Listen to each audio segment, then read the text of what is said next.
हमने candlestick pattern और chart pattern complete कर लिया है, जहां पर मैंने एक एक कैंडलस्टिक पैटर्न को याद करने से ज़्यादा उसके फॉर्मेशन के पीछे के साइकोलॉजी पे ज़्यादा जोर दिया है, क्योंकि आपको ये पता ही होगा, यदि पता नहीं है तो पता होना चाहिए, ट्रेडिंग में केवल 10% टेक्निकल यानी स्किल काम करता है। जो भी हम चार्ट पैटर्न, कैंडलस्टिक पैटर्न, जो भी टेक्निकल एनालिसिस करते हैं या टेक्निकल जो भी होता है, ये केवल 10% काम करता है और बाकी 90% केवल हमारा साइकोलॉजी काम करता है कि रनिंग मार्केट में हम कैसे अपना इमोशन कंट्रोल करें। इसलिए मेरा फोकस रहता है कि मैं मैक्सिमम टाइम साइकोलॉजी पे बात करूं और हर टॉपिक के पीछे की साइकोलॉजी को डिटेल में आपको समझाऊं। इसलिए हमें टेक्निकल पे ज़्यादा समय नहीं लेना है।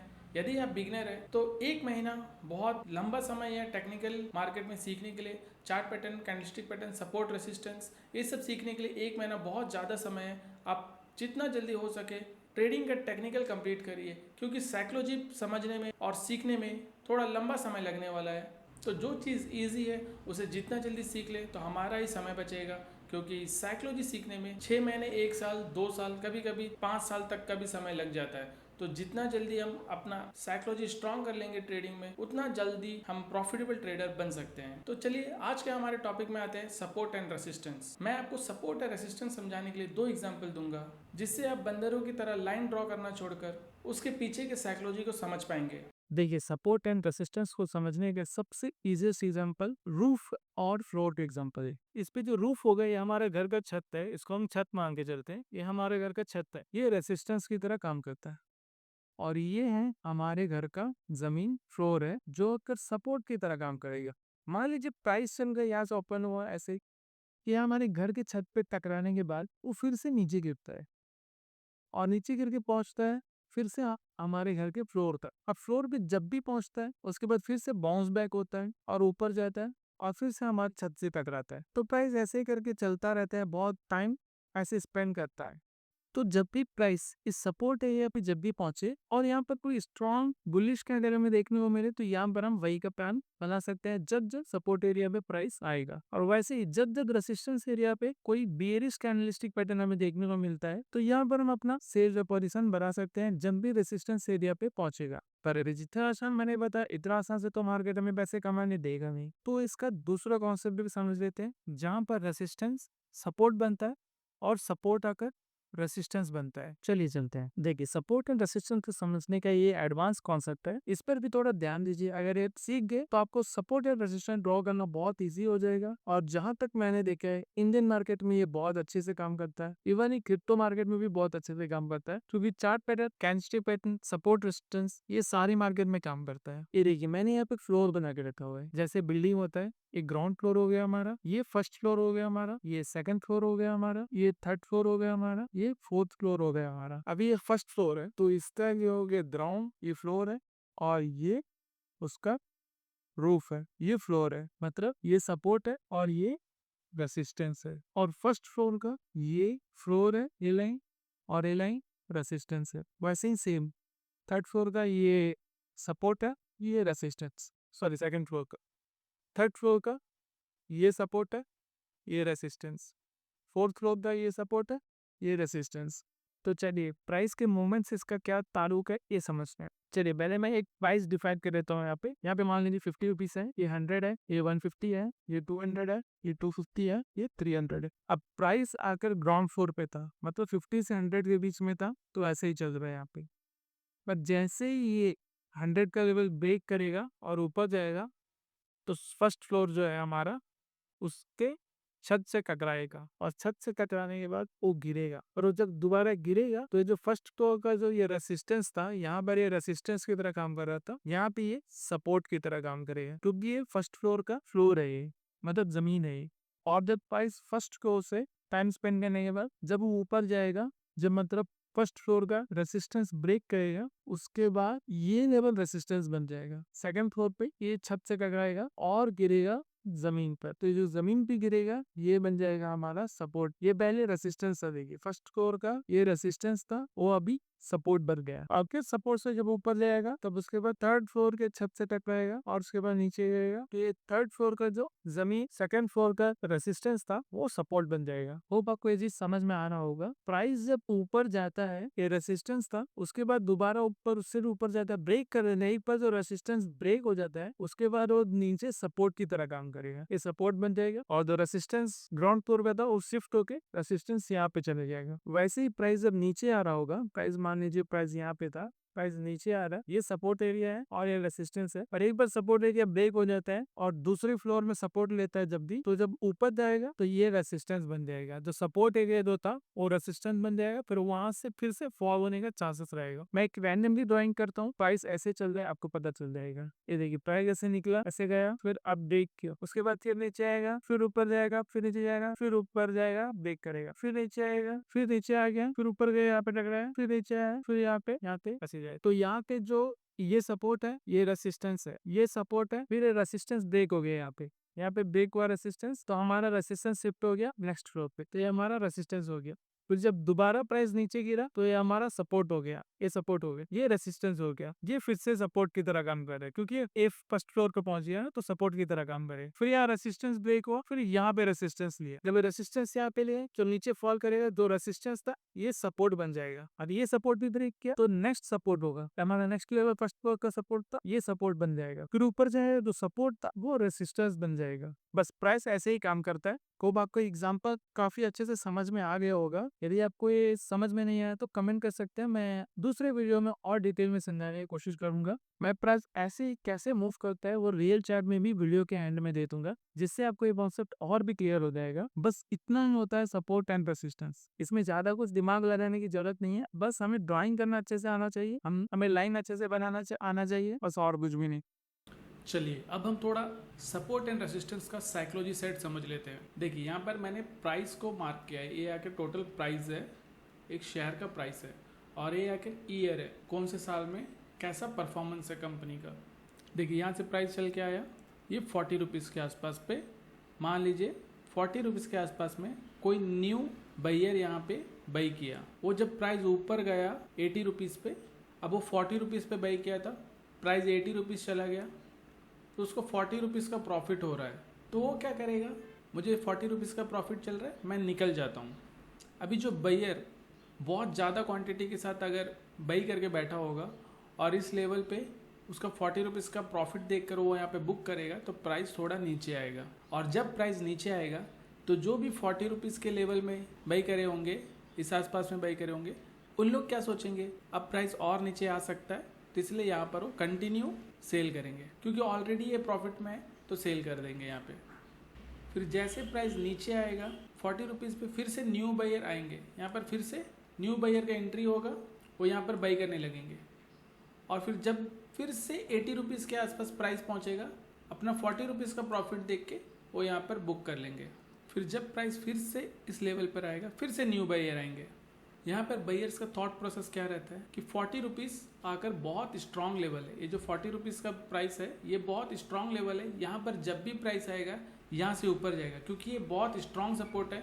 इस कॉन्फिडेंस से वो कंटिन्यू 40 रुपीज़ के लेवल पे हमेशा बाई करते हैं, और इस लेवल पे क्योंकि 2 बार कंटिन्यू इस लेवल से रिजेक्शन लिया था, 80 रुपीज़ के रिजेक्शन, 80 रुपीज़ के प्राइस से रिजेक्शन लिया था, उस वजह से यहाँ पे जो न्यू बायर्स आएंगे वो 80 रुपीज़ पर आने पर, यहाँ पर आने पर वो वेट करेंगे, अगर यहाँ पर कोई सेल करता है तो ठीक है, नहीं सेल करता है तो हम इस जगह पे बैठे रहेंगे, ताकि प्राइस अगर ऊपर जाए तो हम थोड़ा और प्रॉफिट कर लें। और ये लेवल देख के जब 80 रुपीज़ का प्राइस ऊपर जाएगा, जब 80 रुपीज़ का प्राइस ऊपर जाएगा तो यहाँ पर एक ब्रेकआउट बनता है, और ब्रेकआउट देखकर न्यू बायर्स यहाँ पर एंट्री करेंगे। जब न्यू बायर्स यहाँ पे एंट्री करेंगे तो प्राइस ऊपर जाएगा, और जैसे यहाँ पर जो एंट्री करे होंगे उनको डबल प्रॉफिट, उनका कैपिटल आके 2 गुना हो जाता है यहाँ पे, क्योंकि 40 रुपीज़ में उन लोगों ने बाई किया था, 80 रुपीज़ चला गया, यहाँ पे 120 चला गया, तो इस लेवल पे वो क्या करेंगे, अपना पोजीशन स्क्वायर ऑफ करेंगे, यहाँ से निकालेंगे अपना पोजीशन, तो प्राइस यहाँ से नीचे गिरेगा,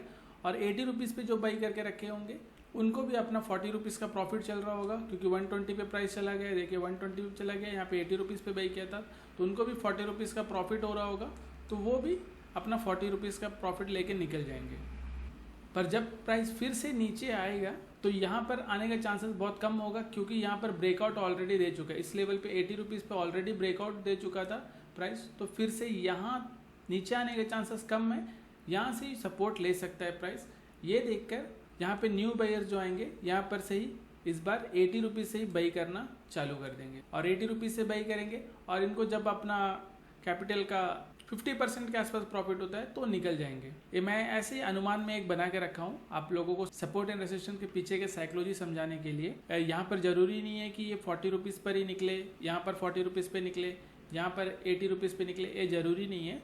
बस प्राइस ऐसे ही काम करता है, यही मैं बताना चाहता हूँ, क्योंकि कंपनी का ग्रोथ होगा तो ऐसे ही चलता रहेगा, ऐसे ही प्राइस चलता रहेगा। कंपनी जो नॉर्मल ग्रोथ करता है तो ऐसे ही चलते रहता है। बट यहाँ पर FII और DII का एंट्री होता है जब, तो प्राइस ऐसे चलता है। एक लेवल पे वो बाई करते हैं, यहाँ पर एक अच्छा पोजीशन बनाएंगे, फिर उनको प्रॉफिट होगा, यहाँ पे निकल जाएंगे, फिर यहाँ से एक पोजीशन बनाएंगे, ये सपोर्ट पे निकल जाएंगे, फिर यहाँ पर पोजीशन बनाएंगे, यहाँ पर निकल जाएंगे। जो बड़े क्वांटिटी से ट्रेड करते हैं वो ऐसे ही ट्रेड करते हैं, एक सपोर्ट एंड रेजिस्टेंस के बीच में अपना पोजीशन बनाते हैं और सेफ जगह पे निकल जाते हैं। और हमारी तरह जो रिटेलर्स रहते हैं वो ब्रेकआउट का वेट करते हैं। जैसे यहाँ पर ये जोन पे था तो इस जोन पे हम ट्रेड नहीं करेंगे, हम ट्रेड करेंगे इस ब्रेकआउट पे, ताकि शार्प मूवमेंट हमें देखने को मिले और हमारा प्रॉफिट हो। ऐसी जगह पे बहुत कम टाइम में हमें अपना टारगेट मिल जाता है, तो रिटेलर्स ऐसी जगह पे ही एंट्री करते हैं। अगर आपको साइकोलॉजी का पार्ट में डाउट है तो आप कमेंट कर सकते हैं। मैं दूसरे वीडियो में लाइव चार्ट में दिखा दूंगा कि बायर्स और सेलर्स का साइकोलॉजी कैसे काम करता है सपोर्ट एंड रेजिस्टेंस के लेवल से। चलिए मैं रियल चार्ट पे सपोर्ट एंड रेजिस्टेंस कैसे ड्रॉ किया जाता है और इस पर कैसे ट्रेड लिया जाता है ये बताता हूँ। तो ये निफ्टी 50 का चार्ट है 5 मिनट्स के टाइम फ्रेम पे। यहाँ पर ओपनिंग हुआ और यहाँ पर क्लोजिंग हुआ। अब हम इस पर रेजिस्टेंस और सपोर्ट ड्रॉ करेंगे। तो यहाँ पे जैसे क्लोजिंग हुआ, यहाँ पर हम एक मार्क करेंगे और ये प्राइस ने यहाँ पर हाई लगाया था, यहाँ पर हम एक लाइन ड्रॉ करेंगे और यहाँ पर हमारा ओपनिंग प्राइस था और यहीं पर लो भी लगाया था, तो हम यहाँ पर ड्रॉ करेंगे। यहाँ पर ओपनिंग प्राइस था, चलिए आपको कंफ्यूजन होगा, मैं ये लाइन भी ड्रॉ कर देता हूँ। देखिए यहाँ पर मैंने 4 लाइन ड्रॉ कर लिया। ये ओपनिंग प्राइस का लाइन है, ये प्राइस ने लो लगाया तो उसका लाइन है, और यहाँ पर क्लोजिंग प्राइस का लाइन है, और ये आकर प्राइस ने जब हाई लगाया था उसका लाइन है। अब ये चारों लाइन कब सपोर्ट की तरह काम करेगा और कब रेसिस्टेंस की तरह काम करेगा वो डिपेंड करता है कि प्राइस कहाँ पर ओपन हो रहा है। मान लीजिए प्राइस यहाँ पर ओपन हो रहा है तो ये पार्ट हमारा सपोर्ट की तरह काम करेगा, ये भी सपोर्ट की तरह काम करेगा, ये दोनों लाइन भी सपोर्ट की तरह काम करेगा। और यदि प्राइस यहाँ पर ओपन हो रहा है तो ये लाइन हमारा रेसिस्टेंस की तरह काम करेगा, ये लाइन भी हमारा रेसिस्टेंस की तरह काम करेगा, और ये दोनों लाइन हमारा सपोर्ट की तरह काम करेगा। और प्राइस यदि यहाँ पे ओपन हो रहा है तो ये दोनों लाइन भी हमारा रेसिस्टेंस की तरह काम करेगा, ये भी रेसिस्टेंस की तरह काम करेगा, ये भी रेसिस्टेंस की तरह काम करेगा। और यदि प्राइस यहाँ पे ओपन हो रहा है और ये दोनों के बीच, मतलब इस लाइन के बीच और इस लाइन के बीच यदि 50 पॉइंट्स का ही डिफरेंस है तो हम इस लाइन को ज़्यादा कंसीडर नहीं करेंगे, क्योंकि ऑप्शन ट्रेडिंग पे निफ्टी जब ओपन होगा तो 50 से 60 पॉइंट का मूवमेंट फर्स्ट कैंडल से लेकर सेकंड कैंडल में ही कर देता है। तो ऐसे सिचुएशन में हमें नियरेस्ट के सपोर्ट एंड रेसिस्टेंस को ज़्यादा कंसीडर नहीं करना होता है। तो प्राइस जैसे यहाँ पर ओपन होता है तो हम इसको ज़्यादा सीरियसली नहीं लेंगे, वेट करेंगे। अगर प्राइस ऊपर जाता है फिर नीचे आता है तो ये सपोर्ट की तरह काम करना चाहिए, और प्राइस अगर नीचे जाए तो ये ब्रेक करना चाहिए, और ब्रेक करने के बाद दोबारा यहाँ पर आए तो हम यहाँ पर एक स्कैल्पिंग का पोजीशन बना सकते हैं, क्योंकि सेल साइड का प्लान करने के लिए हमारा प्राइस इस लेवल को ब्रेक करना चाहिए, क्योंकि ये प्रीवियस डे का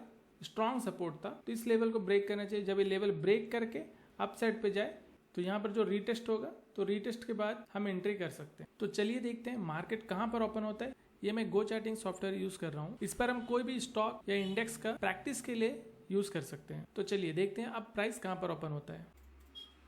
देखिए जैसे यहाँ पर मार्केट गैप डाउन ओपन हुआ है, तो मार्केट जैसे गैप डाउन ओपन हुआ है तो हमें यहाँ पर सेल का पोजीशन बनाना चाहिए अगर हमें कोई स्ट्रॉन्ग ब्रेकआउट या स्ट्रॉन्ग ब्रेकडाउन देखने को मिले। अभी यदि प्राइस ऊपर जाकर यहाँ से रिजेक्शन लेता है, क्योंकि मार्केट गैप डाउन ओपन हुआ है तो हमारा प्लान सेल साइड पे होगा। तो यहाँ से अगर रिजेक्शन लेता है प्राइस, यहाँ पर हमें कोई बेयरिश कैंडलस्टिक पैटर्न देखने को मिलता है स्ट्रॉन्ग, तो हम एक पोजीशन बना सकते हैं इस लेवल तक। और यदि प्राइस यहाँ से ब्रेक डाउन करता है उसके बाद रिटेस्ट करता है इस लेवल पे, तो हम यहाँ पर एक पोजीशन बना सकते हैं सेल साइड का। और बाइंग का पोजीशन बनाना होगा तो हमें ये जब प्राइस ऊपर जाकर इसको क्रॉस करेगा, इस लेवल को ब्रेक करेगा और रिटेस्ट करेगा, तो यहाँ पर हम बाई का पोजीशन बना सकते हैं। और एक एसएल हंटिंग के हिसाब से अगर देखें तो वो एडवांस कॉन्सेप्ट हो जाएगा, ये थोड़ा रिस्की होता है। प्राइस जब नीचे आए यहाँ पे इस लेवल पे ट्रैप करने के बाद प्राइस जब ऊपर जाए तो हमें ओपनिंग कैंडल का 50% इसके बाद यहाँ पे एंट्री बना सकते, बट ये काफ़ी रिस्की होता है क्योंकि इस पे एसएल बहुत बड़ा बन के आएगा। तो चलिए देखते हैं प्राइस का मूवमेंट कैसा रहता है।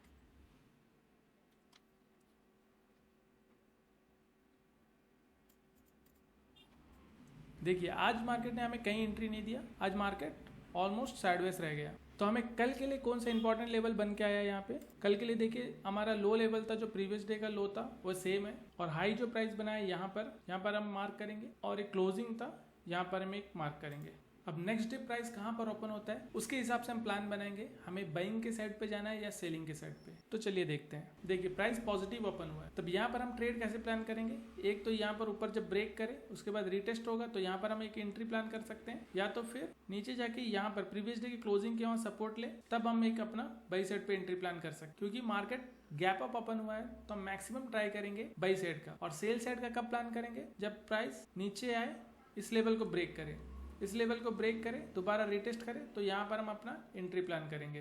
तो चलिए देखते हैं प्राइस कैसे मूव करता है। देखिए यहाँ पर प्राइस ने ब्रेक डाउन दिया तो यहाँ पर जब रिटेस्ट करेगा तो यहाँ पर हम अपना एंट्री प्लान कर सकते हैं, और अप साइड पे यदि जैसे यहाँ पे अगर ट्रैप ट्रेडिंग के हिसाब से ये ट्रैप भी हो सकता है, यहाँ पे अगर इसका लेवल अप साइड पे ब्रेक करेंगे तो यहाँ पर बाई का पोजीशन भी बन सकता है। अब देखना है यहाँ से रिटेस्ट करके नीचे आए तो सेल का पोजीशन बनेगा, या तो फिर अब यहाँ से डायरेक्ट ऊपर चले जाए तो यहाँ से बाई का पोजीशन बनेगा। चलिए देखते हैं आगे।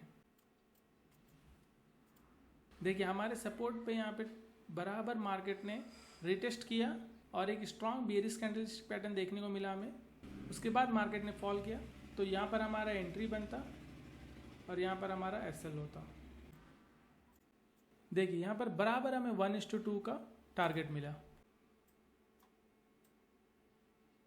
तो ऐसे ही सपोर्ट एंड रेसिस्टेंस काम करता है। कई बार रेसिस्टेंस पे ब्रेक करके प्राइस फिर से फॉल कर देता है जिसे हम फेक ब्रेकआउट कहते हैं। कई बार सपोर्ट से ब्रेक डाउन करने के बाद प्राइस फिर से अप चला जाता है जिसे हम फेक ब्रेक डाउन कहते हैं। तो ये सब मार्केट में चलता रहता है। ये सब हमें एडवांस कॉन्सेप्ट में सीखना पड़ेगा कि फेक ब्रेकआउट कैसे होता है और फेक ब्रेकआउट पे हम अपना प्रॉफिट कैसे कैप्चर करें, वहाँ पर हम अपना कैसे एंट्री प्लान करें।